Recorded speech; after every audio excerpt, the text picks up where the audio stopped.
Assalamualaikum warahmatullahi wabarakatuh. Saya Binar Karisma Valentina dari Pendidikan Matematika Universitas Pekalongan.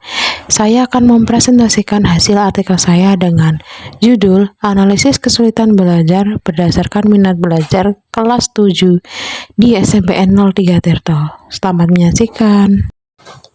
Pendahuluan. Melihat pentingnya mata pelajaran matematika dalam perkembangan era sekarang ini, maka dalam pembelajaran matematika dikemas dengan sebaik mungkin agar siswa tertarik untuk mengikuti mata pelajaran matematika dan menaruh perhatiannya untuk senang terhadap pelajaran tersebut. Perhatian biasanya berawal dari minat belajar yang membuat siswa nyaman dan senang untuk mengikuti pembelajaran.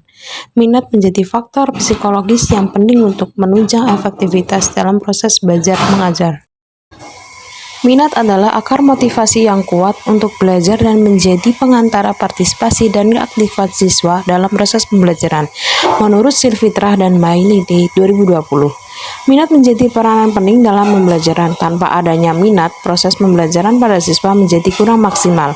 Minat belajar yang diminati dapat menumbuhkan rasa kepuasan tersendiri dan perasaan senang. Menurut Putri dan Adi Rakasiwi 2021. Fokus utama penelitian ini adalah analisis kesulitan belajar berdasarkan minat belajar siswa kelas 7 di SMPN 03 Tirto. Tujuan penelitian ini mendeskripsikan kesulitan belajar siswa berdasarkan minat belajar. Metode penelitian. Penelitian ini menggunakan metode kualitatif deskriptif untuk menganalisis kesulitan belajar siswa ditinjau dari minat belajar. Data yang didapat selama penelitian ini akan dideskripsikan dalam bentuk kata-kata pada laporan sehingga tujuan peneliti tercapai.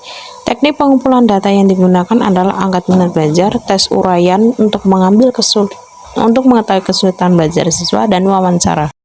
Hasil dan pembahasan. Berdasarkan hasil analisis angkat minat belajar, maka diketahui kecenderungan minat belajar siswa pada kelas 7B memiliki minat belajar sedang. Adapun hasilnya menunjukkan 5 siswa memiliki minat belajar tinggi, 15 siswa memiliki minat belajar sedang, dan 6 siswa memiliki minat belajar rendah. Setelah dilakukan pengelompokan berdasarkan skor angkat minat belajar siswa, maka didapat 3 subjek. Setiap siswa mewakili dari masing-masing kategori minat belajar. Adapun hasil kategori minat belajar termuat dalam tabel berikut. Subjek R20 mendapat skor 81. Ini termasuk dalam kriteria tinggi. R13 mendapat skor 71, termasuk dalam kriteria sedang. Dan R23 mendapat skor 50, termasuk dalam kriteria rendah. Berdasarkan tabel tersebut, dapat diketahui bahwa ketiga subjek tersebut selanjutnya diberikan tes uraian kesulitan belajar yang memuat materi segi 3 dan segi 4. Setelah subjek menyelesaikan soal tersebut, selanjutnya dilakukan wawancara tentang bagaimana siswa dapat menyelesaikan tes yang sudah diberikan. Berikut hasil analisis tes siswa. Yang pertama, analisis kesulitan belajar dengan minat belajar tinggi, subjek R20, soal nomor 1. Berdasarkan hasil jawaban subjek tidak dapat dalam menggunakan rumus jajar genjang. Seharusnya rumus luas jajar genjang, yaitu alas kali tinggi dan rumus kelilingnya 2 kali A plus B. Namun pada jawaban subjek tersebut, untuk luas menggunakan sisi miring kali tinggi jajar genjang. Sedangkan untuk keliling menggunakan rumus persegi panjang. Dalam hal ini, siswa tidak memahami konsep rumus jajar genjang yang telah diajarkan sebelumnya. Akibatnya, jawaban siswa salah. Dan ini termasuk dalam kesulitan dalam memahami konsep. Yang selanjutnya, soal nomor 3. Berdasarkan hasil jawaban subjek menjawab soal tersebut masih salah. Kesalahan tersebut diakibatkan karena subjek tidak menyelesaikan perhitungan sampai menemukan hasil nilai B. Subjek hanya menjawab sampai 112 sama dengan 16B. Selain tidak menyelesaikan perhitungan, si subjek salah dalam mengoperasikan perhitungan. Seharusnya 112 dikurangi 48 sama dengan A, namun siswa menulis 112 sama dengan 16A.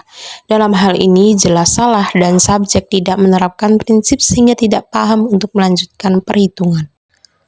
Analisis kesulitan belajar dengan tingkat minat belajar sedang, soal nomor 2, subjek R23.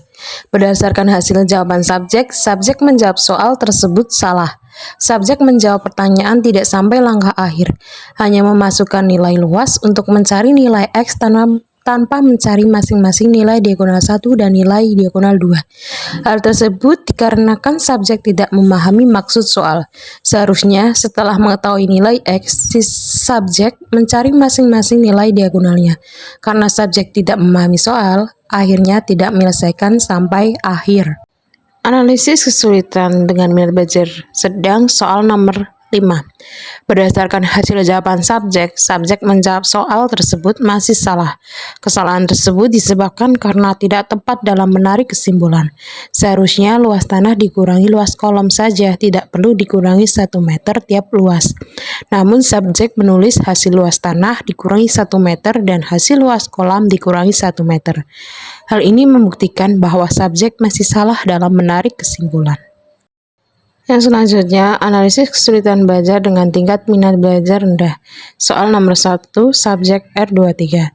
Berdasarkan hasil jawaban subjek tidak tepat dalam menggunakan rumus jajar genjang, dikarenakan tidak memahami konsep dasar rumus jajar genjang.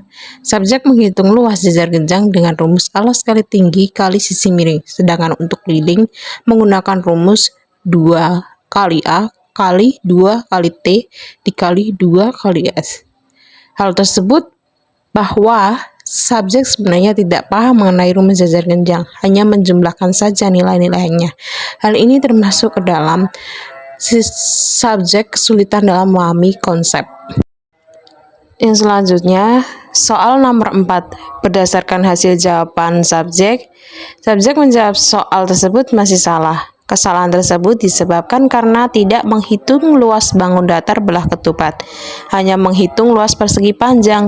Seharusnya setelah menghitung luas persegi panjang, si subjek menghitung luas belah ketupat menggunakan rumus setengah kali D1 kali D2. Hal tersebut disebabkan karena subjek belum mampu menerapkan model matematika. Berdasarkan analisis data tersebut, dapat diketahui bahwa kesulitan belajar matematika berdasarkan minat belajar dalam materi segi 3 dan segi 4 dengan kategori minat belajar tinggi, sedang, dan rendah, yaitu siswa dengan kategori minat belajar tinggi mengalami kesulitan dalam menerapkan rumus dan memahami maksud soal.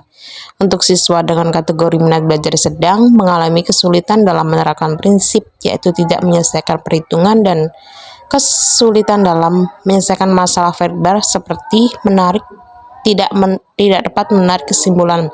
Sedangkan untuk minat belajar rendah masih mengalami kesulitan dalam memahami konsep pada bagian menerapkan rumus dan kesulitan menyelesaikan masalah verbal pada bagian tidak tepat dalam menerjemahkan model matematika. Demikian presentasi yang dapat saya sampaikan.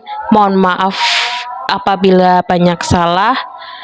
Terima kasih. Wassalamualaikum warahmatullahi wabarakatuh.